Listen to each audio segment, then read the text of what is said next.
नमस्कार। आज हम बात करेंगे हिंदी वर्णमाला की। पर क्या ये सिर्फ अ, आ, ई की एक लिस्ट है? शायद नहीं। इसके पीछे एक पूरा का पूरा विज्ञान छिपा है। एक अद्भुत विज्ञान। कभी सोचा है क के बाद ख ही क्यों आता है, च क्यों नहीं? और सारे स्वर यानी वावल्स एक साथ ही क्यों रखे गए हैं? क्या ये बस यूं ही है या इसका कोई गहरा लॉजिक है? चलिए आज इसी रहस्य से पर्दा उठाते हैं। तो चलिए शुरुआत करते हैं बिल्कुल बेसिक से, भाषा की सबसे बुनियादी चीज से। सबसे पहले ये समझते हैं कि वर्ण क्या होता है। सोच लीजिए ये भाषा का एटम है, वो सबसे छोटी आवाज, वो सबसे छोटा साउंड जिसके और टुकड़े हो ही नहीं सकते। एक तरह से हमारी बोली का फंडामेंटल पार्टिकल। और जब इन्हीं वर्णों को, इन साउंड के एटम्स को एक क्रम में पिरोया जाता है, तब बनती है वर्णमाला। कितना खूबसूरत शब्द है ना? ध्वनियों की एक माला। और ये कोई रैंडम लिस्ट बिल्कुल नहीं है, बल्कि एक हाईली सिस्टमैटिक और साइंटिफिक अरेंजमेंट है। तो इस पूरे साइंटिफिक सिस्टम को ना हम दो बड़े परिवारों में बांट सकते हैं। चलिए देखते हैं ये दो फैमिलीज कौन सी हैं। पहला परिवार है स्वर का, यानी वावल्स। जरा बोलकर देखिए, आ। महसूस किया? हवा बिना किसी रुकावट के सीधे बाहर आती है। अब दूसरा परिवार है व्यंजन, यानी कॉन्सोनेंट्स। अब बोलिए प। देखा, होंठ एक पल के लिए मिले और उन्होंने हवा को रोका। बस यही बुनियादी फर्क है। तो अगर मोटा मोटा देखें तो हिंदी वर्णमाला में 10 स्वर, 35 व्यंजन और 4 संयुक्त व्यंजन होते हैं। और इन सब को मिलाकर बनता है हमारी भाषा की ध्वनियों का पूरा संसार। चलिए अब थोड़ा और डीप डाइव करते हैं। पहले स्वरों की दुनिया में चलते हैं और उनके साइंटिफिक ऑर्डर के पीछे का राज जानते हैं।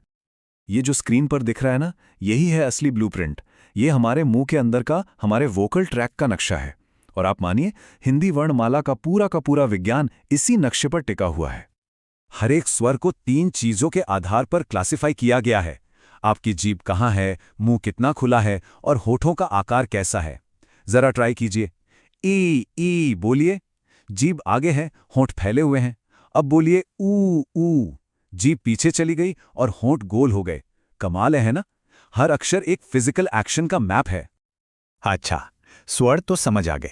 अब व्यंजनों की बारी। देखते हैं कि ये साइंटिफिक अप्रोच उनके ऑर्डर को कैसे समझाता है। ये टेबल देखिए, ये व्यंजनों का एक फोनेटिक मैप है।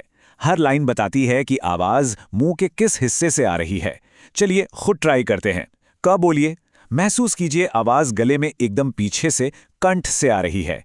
अब बोलिए प। देखा, इसके लिए होठों का इस्तेमाल हुआ। क, च, ट, त, प। हर लाइन मुंह में आगे की तरफ बढ़ रही है, एकदम सिस्टमैटिक।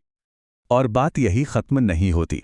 सिर्फ जगह ही नहीं, सांस की मात्रा, यानी कितनी हवा मुंह से बाहर निकलती है, इसका भी हिसाब है। एक होता है अल्प प्राण, जिसमें कम सांस लगती है, जैसे क। और दूसरा है महाप्राण, जिसमें ज्यादा सांस निकलती है, जैसे ख। यकीन नहीं होता? एक काम कीजिए, अपना हाथ मुंह के आगे रखिए, बोलिए क, अब बोलिए ख। ख बोलते ही हवा का एक झोंका हाथ पर लगा ना, यही है महाप्राण।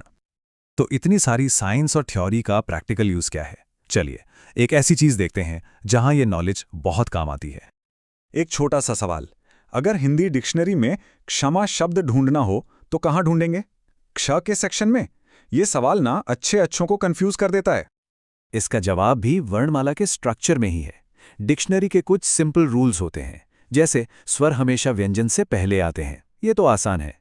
लेकिन हमारे सवाल का जवाब है रूल नंबर 3 में, जो कहता है कि संयुक्त अक्षर को उसके पहले हिस्से के सेक्शन में ढूंढा जाता है। तो क्ष कैसे बनता है? ये बनता है आधे क और श से। और पहला अक्षर क्या है? क। तो बस मिल गया जवाब। क्षमा शब्द हमें क वाले सेक्शन में मिलेगा। कितना सिंपल। तो ये साफ है, हिंदी वर्णमाला सिर्फ अक्षरों की एक लिस्ट नहीं है। ये तो इंसानी आवाज निकालने वाले सिस्टम का, हमारे वोकल सिस्टम का एक आईना है। एक बिल्कुल सटीक साइंटिफिक मैप, जो हर साउंड को उसकी पैदा होने की जगह के हिसाब से अरेंज करता है। और ये बात सोचने पर मजबूर करती है ना, कि हमारी भाषा में ऐसे और न जाने कितने रहस्य, कितने साइंटिफिक स्ट्रक्चर्स छिपे होंगे, जो बस उनके खोजे जाने का इंतजार कर रहे हैं।